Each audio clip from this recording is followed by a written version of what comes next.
Hey, this is Dr. Laura Conover, and today I wanted to talk to you about what's going on when you feel a grounding detox, or when you're grounding and you're having negative symptoms. So you're feeling some tingling or some buzzing sensation or warmth, or it's interfering with your sleep and you didn't expect that. What is going on? Is it actually grounding that's causing those symptoms, or is it something else? So the first thing to know is it's not grounding causing those symptoms, and there is no such thing as a grounding detox. When you're getting negative symptoms from grounding, it's only because you're actually in an electrical field, a man-made electrical field, and you're feeling the effects of the man-made electrical field. The grounding is still putting your body in a healing state, and we know this from double-blind, placebo-based medical studies. In fact, we know this from studies on premature infants that were in the NICU, the neonatal intensive care unit.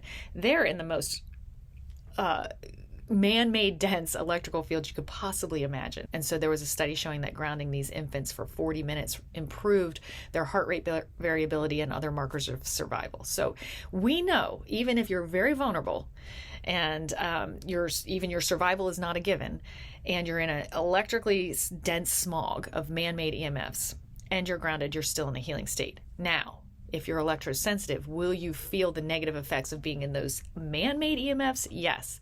That is not to detract from the healing benefits of grounding, but that is to say that the man-made EMFs are not good for our human bodies. And we know this because our entire body is conductive, and that's what makes grounding so healing. There's so many different levels that being grounded instantly, electrically and conductively soothes your body and puts it in a healing state. And then over time, so many benefits accrue as inflammation goes down, as your hormones balance, as your sleep improves, as your metabolism improves. There are so many long-term benefits to grounding that I would hate someone to stop grounding just because they're in a man-made electrical field and they're electrosensitive and they're feeling the man-made electrical fields. So an amateur response to that is to stop grounding, because now you have none of the health benefits of grounding and you're still in those electrical fields, because grounding is the positive, healthy, from the earth, natural EMFs that the earth produces and puts our conductive body into this amazing healing state, which happened well before human beings invented electricity and started putting all these toxic EMF fields out there. That was just a natural healing state, and that has remained unchanged. And that is a necessity for the long-term health and function of our conductive bodies. What is newer and what is becoming more of an issue is these toxic man-made EMFs that we're creating, both high-frequency radiation sources like Wi-Fi and cell phones and boosters and all that, and low-frequency radiation sources like these electrical fields just from a lamp or a cord, or sleeping near an outlet, or grounding with an extension cord running under you, electrical appliances next to you, and you're just not being aware that you're actually in an electrical field. Now, when you're grounding, what's happening is, when you become grounded, the electrical field, which is this negative, toxic, think of it as a smog, but it's a voltage, it's a potential that you're in. An electrical field, you can measure it using a electrical field meter, and it's in volts, like a battery. When you're grounded, you haven't removed the electrical field, and I have other videos showing this where you can be grounded and still just measure the electrical field you're in. But if you're measuring your body voltage, that changes, because instead of being in this electrical field and having the body voltage measurable in volts, now it's measurable in amps. Okay, that's the only change. So I don't have any respect for grounding companies that either intentionally or maybe unintentionally don't understand that the volts going to zero actually kind of proves that these toxic electrical fields are causing those symptoms. So when you say I'm grounded and I'm starting to feel tingling, or my heart race, or I can't sleep as well, you're in an electrical field, right? And so to say it's just a grounding detox, no, it isn't. If you would move away from that electrical field or decrease the strength of that electrical field, those symptoms will go away. A lot of people will immediately decrease and stop grounding, which is not the solution, because now you're still in the electrical field. You're still having negative health effects, and there's tons of medical literature, and I have tons of it on my website if you want to take a look, on the negative health effects of being in an electrical field and in man-made EMFs. So the solution is not to stop the natural, healthy, beneficial earth-producing EMFs. The solution is to decrease the man-made EMFs. So let me give you a couple really easy solutions if you want to be grounded, but you're feeling that electrical field you're in. So the first and most obvious is if you can stop the electrical field. If you are grounding in your bedroom at night, for example, and you feel the electrical fields when you're laying in bed grounding, if for just even one night you can go turn your breaker off so that you don't have any electricity going to your bedroom see how your sleep responds, see how those symptoms respond, see how much deeper you sleep at night. It's the healing benefits of grounding plus removing the toxic insult of the electrical fields, and you're gonna notice a difference. And that will be enough to show you that it's not the grounding, it's the electrical fields. The one good thing about electrical fields is that it's very easy to avoid them because distance is your friend. You don't really shield from electrical fields because shielding materials usually involve conductive elements like metal, because metal will shield the high frequency radiation. That will very easily shield you from your cell phone and from your laptop and from a lot of different high frequency radiation sources. So shielding is great, but if the problem is an electrical field, it's not really the solution. The solution is distance or decreasing the strength of it. So turning your breaker off easy and free. If you have a meter, just finding an area that's lower electrical fields and switching to that area. Your symptoms will immediately lower or leave. The third thing you can do is using a grounding tool, and I would say this is also an essential step, is to switch from a standard cord to a pure ground cord. Because one of the ways that these man-made EMFs is reaching you is up through a standard cord. When your metal wire goes and runs up to your grounding tool, as well as the grounding tool itself, if it's in an electrical field and it's just a standard cord, it's picking up on that voltage, converting it to amps, and running it to your grounding tool. Again, that does not take away from the grounding benefits of having your body in a healing state. Remember those infants in the neonatal intensive care unit, which were definitely in strong electrical fields, and they still went into a healing state while being grounded. So we don't want to remove the grounding. We want to protect you from the man-made EMFs that are clearly in your environment when you're feeling those symptoms. So the first thing is to switch to a pure ground cord. A pure ground cord is a ground cord that allows full continuity, electrical continuity between the earth and you, completely grounding your body.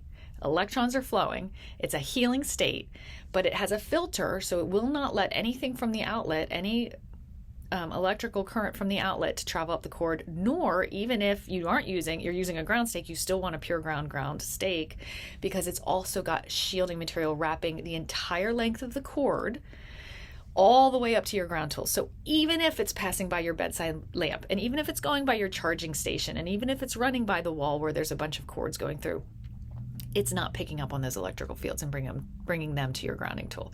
So that's the first step. And most people will feel a dramatic decrease in negative symptoms from their electrical fields just by switching to a pure ground cord. And that might be all you need to do. And then as the rest of your exposures are minimal, most of them were just coming through the cord, and you've eliminated that with the pure ground cord and you feel better.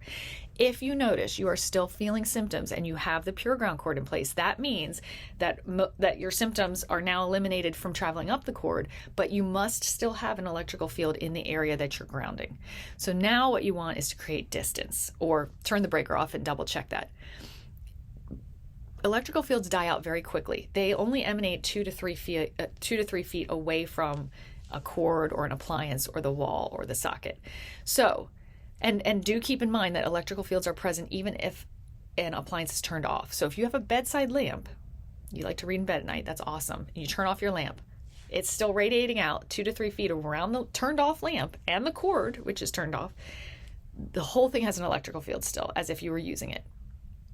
So moving any plugged in appliance or accessory greater than 3 feet away from your bed or away from your grounding tool and away from your body while you're sleeping at night, or whenever you're grounding, even if it's during the day, will eliminate those electrical fields from affecting you, and you'll immediately notice your symptoms decrease. So just your bedside lamp, all of a sudden it's being plugged in a different area, or you can use, and I have these on my website, an outlet kill switch, which plugs into the outlet, and then you plug your lamp into that, and instead of turning off the breaker to the whole room, you can flip that switch, and it will make it as if you unplugged your lamp. So you can turn your lamp on and off through the little outlet kill switch, and it will be as good as unplugging and removing the lamp entirely. So using outlet kill switches, increasing the distance beyond 3 feet from any cord, any appliance, any outlet, anything that would produce an electrical field, and your symptoms should go away. That and a pure ground cord, and you really should be feeling better, and no one will have to tell you that it's a grounding detox and keep you in this unhealthy electrical field and just tell you to try and get used to it. You're not going to get used to it, because our body functions off of, the health of our body functions off of electrical output. Our brains function from electricity, DC natural electricity. Our heart is beating with DC natural electricity. I'm blinking, I'm talking, I'm breathing. My diaphragm is working, my muscles are moving, all because of measurable healthy, all natural DC direct current energy output. It's what our body runs on. It doesn't run on a fake, artificial, man-made electricity. It runs on natural direct current. And that's what the earth produces as well. And that's why when we make contact with the earth, whether it's directly, outside touching the earth or through a ground cord, we're really sinking our body into the original source of soothing natural EMFs, and it puts our body in a healing state. So I don't want anyone to stop grounding because of a grounding detox.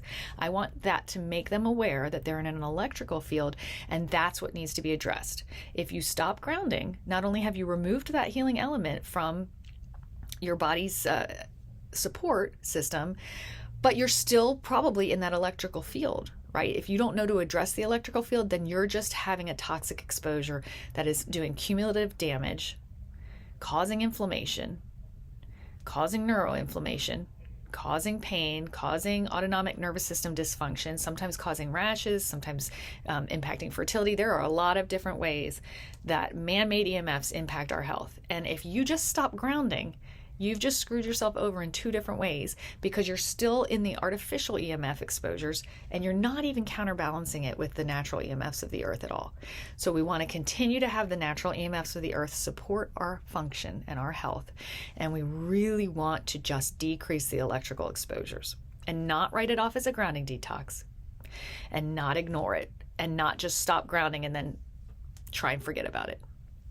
We want to decrease those electrical fields. It's very easy. It's just a matter of distance or eliminating those exposures totally if you can, by removing appliances or turning off the breaker or plugging things into outlet kill switches and using a pure ground cord just in case there's incidental electrical fields that the cord is running through, so that it doesn't pick up on those and take them up to your grounding tool.